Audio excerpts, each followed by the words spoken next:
So thank you everyone for joining us this evening, taking time out of your day to come to tonight's education event. We're just going to spend a few minutes at the start going through how today's session will run.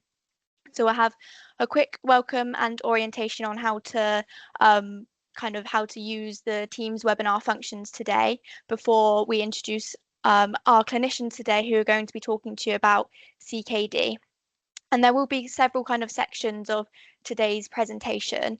And between each of these sections, we'll pause for a few minutes and there will be an opportunity to ask questions. So we want it to be as interactive as possible. And we'd really like everyone to engage as much as they'd like to. So we will pause and have those kind of sessions for asking questions.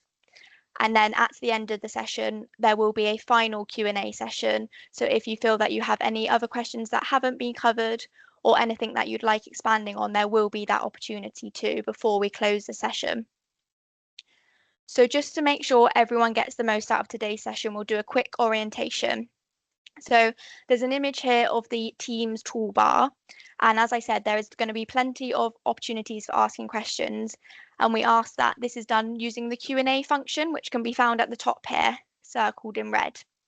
So do feel free to ask your questions at any time. These can be submitted in that Q&A function anytime during the session. And then when we come to the Q&A kind of sections of the presentation, what we'll do is we'll read these questions aloud for the clinicians to answer. And I, of course, appreciate as well that some people will want to verbally ask their question. That is absolutely fine. If you could just do this by raising your hand using this feature here during the allocated question time, that will just help us to be able to kind of make sure that everyone can hear and gets the opportunity to ask their questions. And what I'll do is I'll be able to unmute you so that you can ask your question. So just a little note on confidentiality and recording before we get started today. So please remember that this is a group education session and not a private consultation. So please do avoid sharing any personal or confidential medical information today. This session is being recorded and a recording of the presentation will be made available on our website. So if you'd like to refer back to any of the slides or re-watch, it will be available, but the Q&A discussion will not be included in this recording. So thank you. And if anyone has any questions, just pop them in the chat as it will be monitored throughout. And again, as I say, pop any questions you like in that Q&A. So now I'd like to hand over to Dr. Kate Morgan.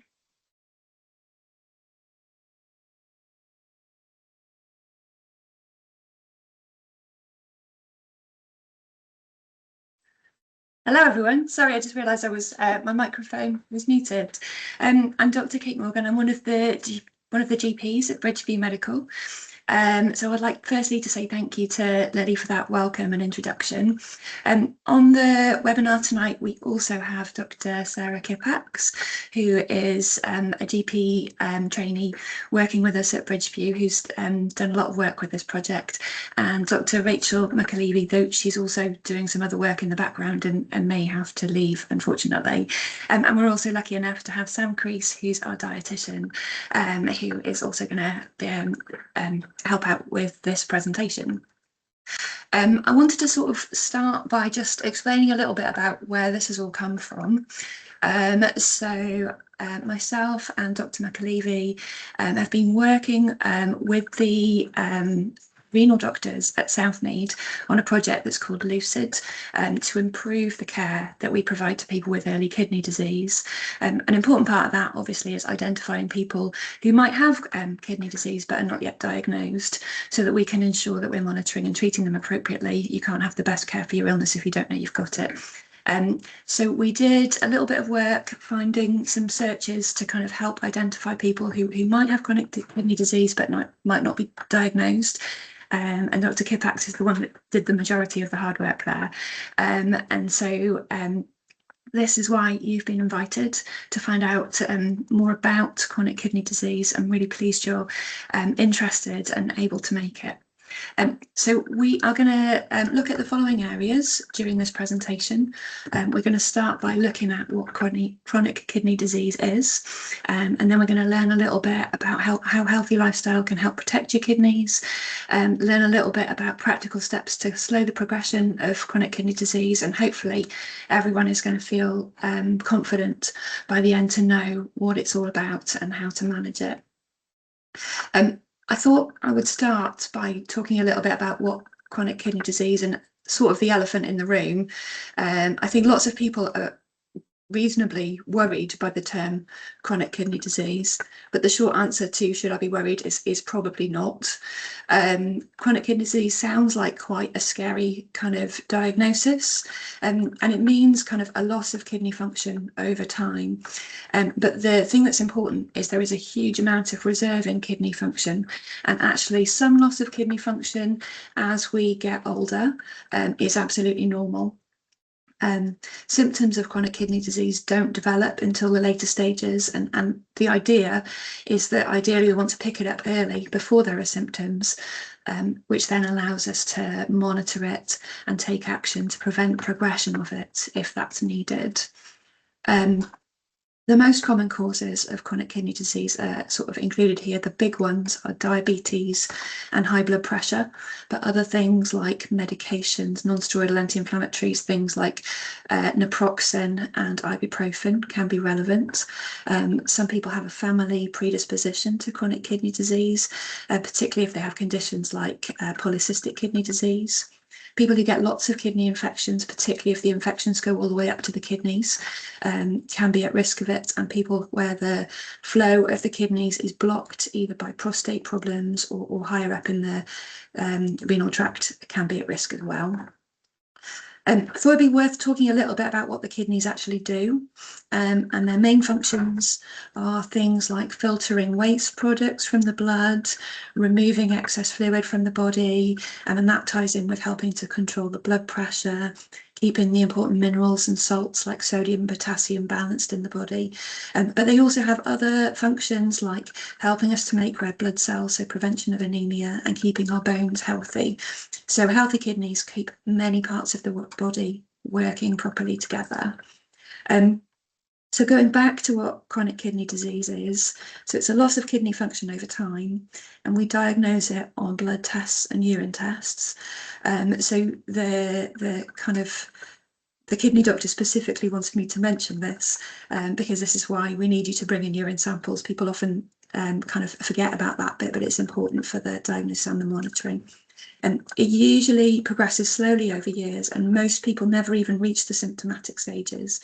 But if you want to know a little bit about symptoms that you can get later on, they can include things like fatigue, leg swelling, changes in urination. I've done a little bit about the different stages of CKD here.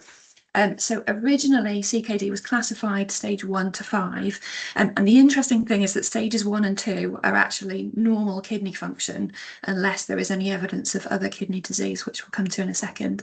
Stage 3 is also usually mostly asymptomatic, so it's only stages 4 and 5 where people tend to have symptoms. And now we tend to classify it according to G and A stages. So G is the filtering ability of the kidneys. So this is given as EGFR. People sometimes think of it as like a kidney measure of kidney function out of 100%. So stages 1 is greater than 90. But anything over 60 is kind of basically normal unless there's other things going on. Stage 3 is slightly less than 60, and that's probably the commonest one, and 4 and 5 are the ones that are more likely to be symptomatic. And then the other thing we look at to classify severity of chronic kidney disease is the A stage, so that's the albuminuria, the protein in the urine, and this is to do with the leakiness of the kidneys, because leaky kidneys are not happy kidneys, so it's a marker of risk of progression. So both numbers matter. And I think one of the things you can do to sort of empower yourself to find out about chronic kidney disease is to find out what stage you are. If you have the NHS app, then it should be coded on there. Or you can just ask at your next appointment. Some people might have a code of chronic kidney disease chronic kidney disease, e.g. stage 3 or something like that, without the A thing, and that's because we haven't got the urine sample to give you the other bit. Next bit. So I thought one reasonable question might be, if CKD has no symptoms early on, why would I want to know I have it? And that's a very reasonable question in many ways. But firstly, if we know you've got it, then that gives us the chance to monitor things and pick up any deterioration before the damage progresses, so we can kind of bring in treatments and stuff to stop you developing problems later on. But interestingly, we've also learned that having chronic kidney disease is an independent risk factor for things like heart attacks, strokes, and heart failure. So managing CKD also helps to protect your heart. So there's a real kind of opportunity to kind of improve general health here. Wanted to move on next to talking a little bit about what you can do to improve your health if you have CKD. And I think a lot of people think that doctors often rush to thinking about medications, and medications are certainly important, but there's also a lot of good work that can be done with kind of making changes to lifestyle. A healthy lifestyle can protect the kidneys in a number of ways. So it can improve blood flow to the kidneys. For example, physical activity supports healthy circulation, and not smoking prevents filling up of the arteries that damages blood flow. It can also reduce pressure on the kidneys. So lower salt intake in the diet helps to reduce blood pressure and reduce pressure on the kidneys. Maintaining a healthy weight reduces the workload on the kidneys, and being hydrated can really help as well. And finally, sort of a lot of the main risk factors for kidney disease are things like diabetes and high blood pressure. And these are really improved by making sure that you have a healthy lifestyle, that you eat healthily and keep active. So in thinking about things that people can do in terms of lifestyle, then obviously things like healthy eating, physical activity, maintaining a healthy weight, not smoking, and limiting alcohol are quite important ones. So we're going to go through a few of these in a little bit more detail. Diet and healthy eating obviously plays a key role in protecting the kidneys and the heart. And like other lifestyle changes, it has additional benefits, which can include, but are not limited to, keeping a healthy weight and mental well-being. I'm going to hand over to Sam now, our dietitian, who obviously is much more expert in diet than me and is going to go through healthy diet for CKD.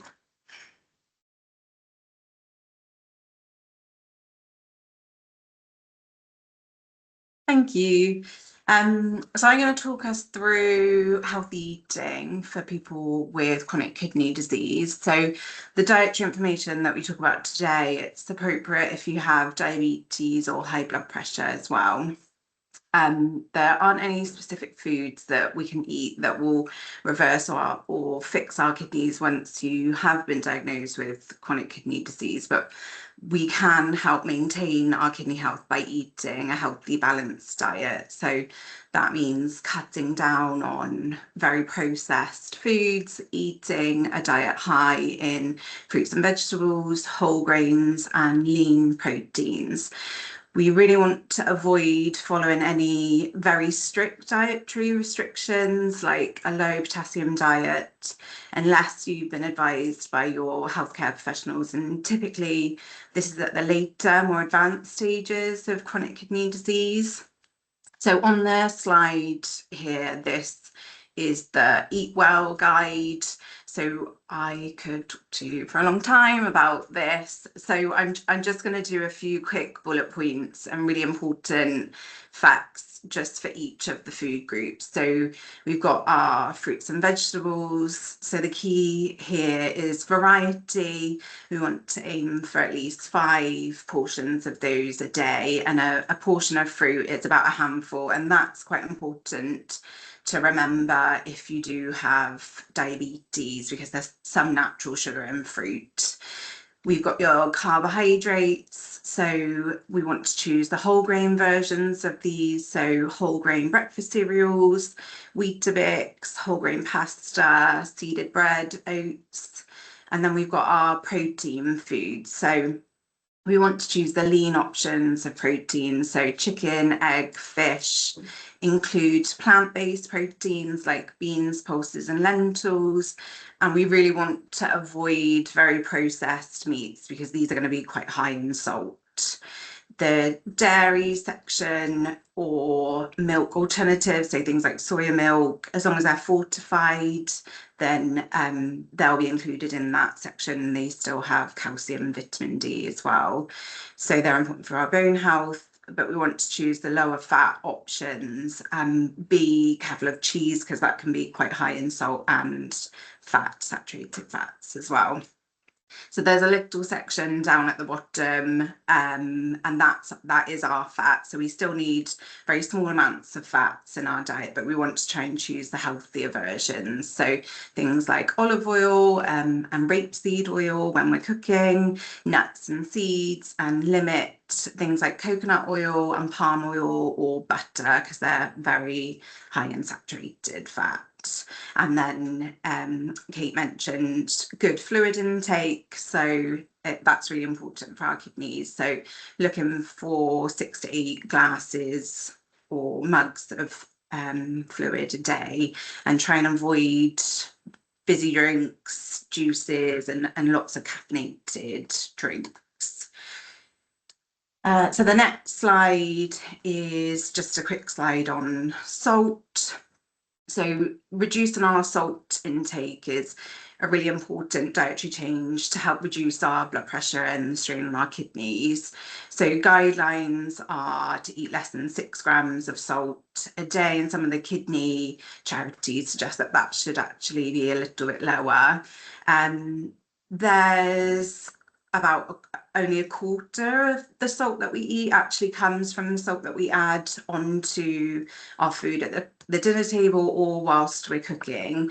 So hidden salt in foods accounts for about 75% of the salt that we eat. So we really want to try and limit these foods that could possibly be high in salt. So I'm just gonna skip to the next slide. So these are the types of foods that tend to be high in salt. So they're processed foods, things like your ready meals, sausages, bacon, ham, so sauces.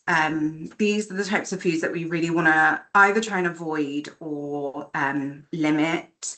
And then when we are choosing these foods, trying to choose the options that are slightly less in salt. So looking at the food labels. So this QR code on the right, that takes you to Blood Pressure UK, and they've got some really good resources on food labelling and what to look out for. There's also a little QR code at the bottom, so that's from the kidney dietitians in North Bristol Trust, and they've done a really helpful video on salt.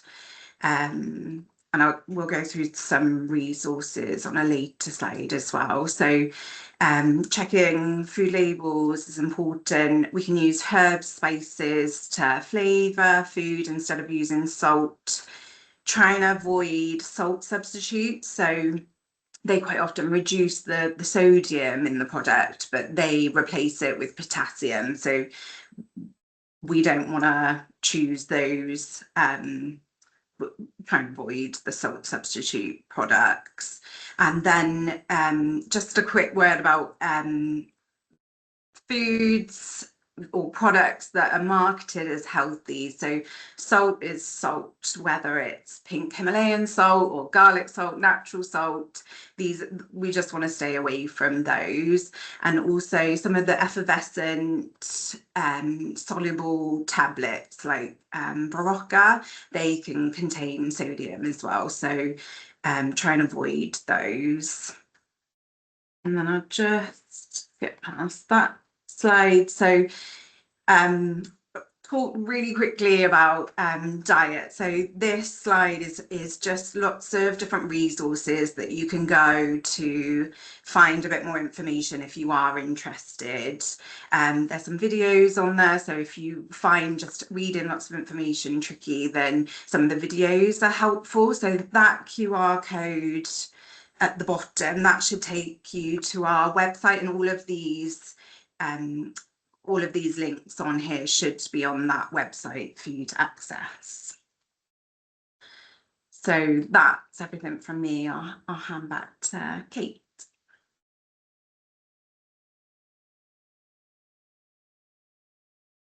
Okay. Thank you, Sam. That was really interesting. I learned a lot from it as well. So we're going to move on to staying active or physical activity as the next kind of lifestyle change that you might want to try and think about bringing into your life. Physical activity is great for your kidneys, but it's also great for your overall health. It reduces your risk of heart disease, stroke, dementia, diabetes, certain types of cancer, osteoporosis, so many different illnesses. It prevents frailty and falls in older age. It improves mood, energy, sleep. I think educational attainment in children. It's the sort of thing that if it were available in pill form, absolutely everyone would want to take it. So this is some practical advice about what we should be aiming for. So we want to look for at least 150 minutes per week of physical activity, but it's absolutely fine to break that into small chunks, so you don't have to do it all at once. It can be really good to include strength and balance exercises as part of that. Strength exercises, particularly after your sort of after your 40s, because that's when we start to lose our kind of muscle bulk. And balance exercises, particularly kind of as we get older into the 60s and above. But it's really good to do it at all ages. And it's absolutely fine to include everyday activities as part of that. So things like your housework, your gardening, walking the dog, all those kind of things.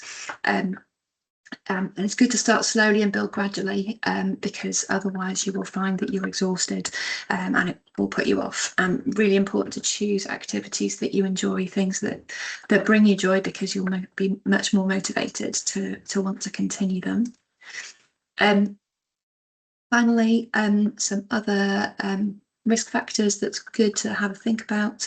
Smoking increases risk to heart and kidneys by flaring up of the arteries, and it's also important to have a think about maintaining healthy alcohol use. So we're looking at government guidance is less than 14 units a week, which is probably a lot less than people think. A bottle and a half of wine, probably your average pint is just over 2, maybe, so maybe 6 pints of beer. Healthy weight is important as well, and that helps to improve people's blood pressure and blood sugar. And small changes can make a difference. So it's important to kind of understand you don't need to make loads of changes all at once, because that can feel really frightening and unmanageable. Just kind of starting small and building up. So this all sounds great, but I'm sure that a lot of this is stuff that you've heard before, and it can be quite kind of tricky to bring these things into your life.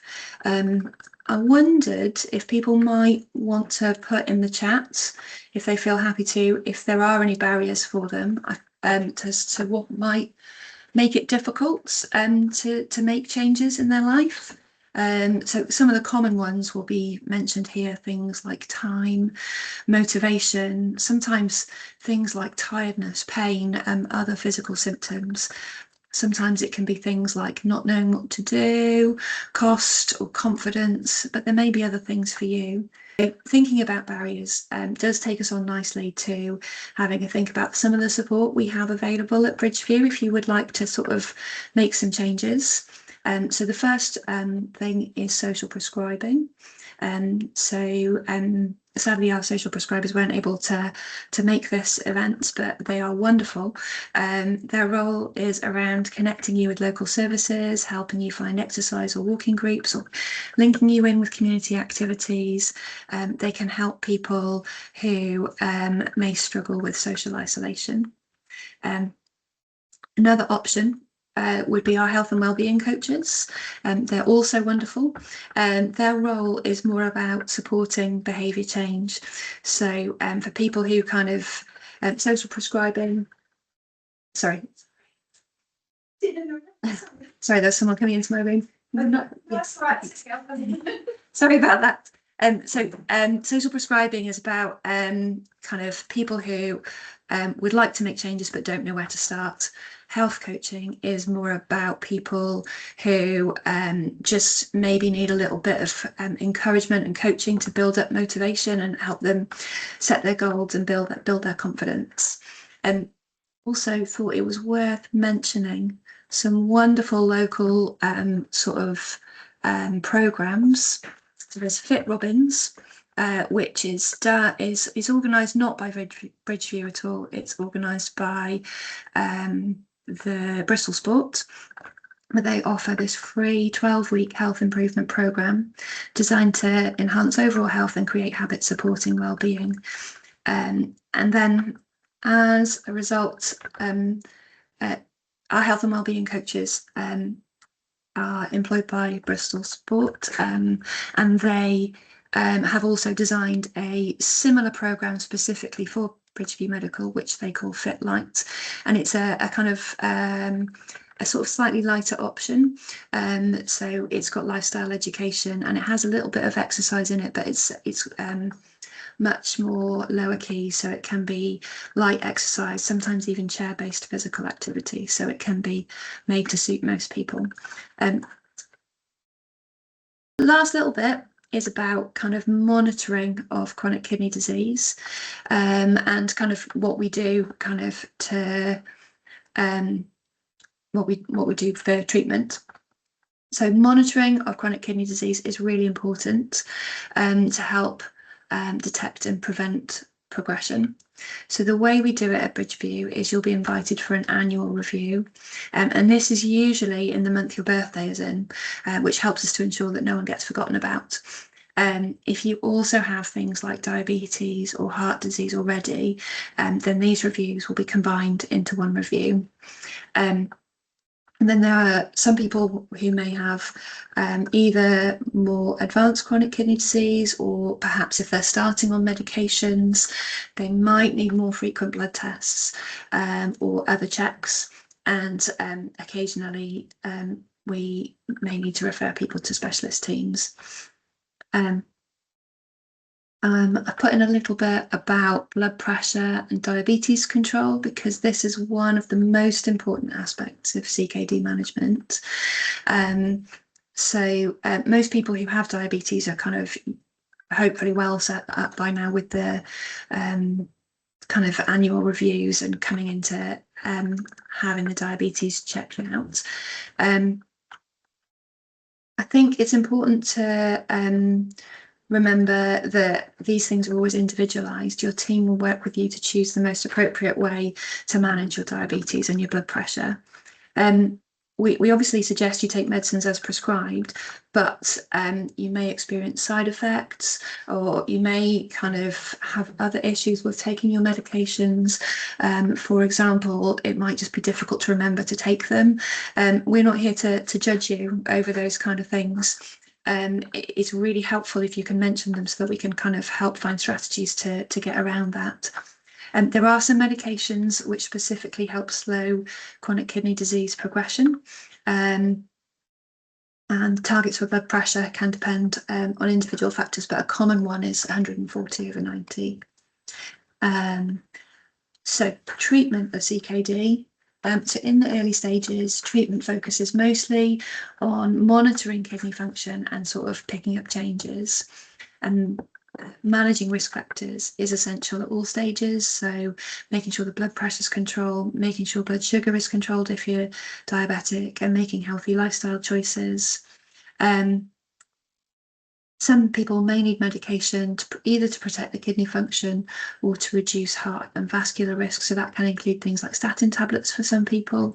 And we tend to refer people to a kidney specialist either if the kidney function declines significantly, so you get to those later stages, or if there's rapid change in the results, even in the higher levels of kidney function, or when people start to get more symptoms, or if blood pressure is difficult to control. Moving on to the last little bit now, I wanted to say this is something that I'm really passionate about, but I think it's really important for people to understand that you are central to managing your own health, and there's loads of things that you can do to help improve your own health. So part of it is being informed. So a big part of that is coming along to the meeting tonight. Thank you very much for attending. Hopefully you should all have been sent a leaflet which has some information about kidney disease, and we're going to have this presentation on our website if you would like to kind of go back to it and kind of look anything up again. It's quite useful if you can know your own stage of CKD and what your blood pressure is, and then ask about that at your appointments. And it's really important to make sure that your kind of management plan is tailored to you. So bring questions to your appointments and don't be afraid to mention side effects or other difficulties. Like I said, we're not here to judge. We're here to kind of work with you to address any problems. And it's really important to think about the fact that small changes add up, and making progress is much more important than doing everything perfectly kind of first time. So just kind of thinking about that. So I wondered if people wanted to have a think about one change they would like to make. If you feel happy to put it in the chat, then please do so. If not, then perhaps just write it down on a piece of paper. But it's good to keep it realistic and commit to it. Start small and build up over time. So just to close today's session, just want to say really thank you everyone for attending, and we really hope it's been useful. It's been really, really good having your engagement and asking those questions.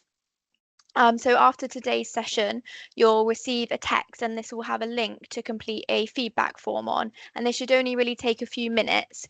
And the point of this is that we'd really like to be able to inform and improve any future events that we hold. So if there's anything that you think have gone well today or anything that you think we could improve on, please do let us know.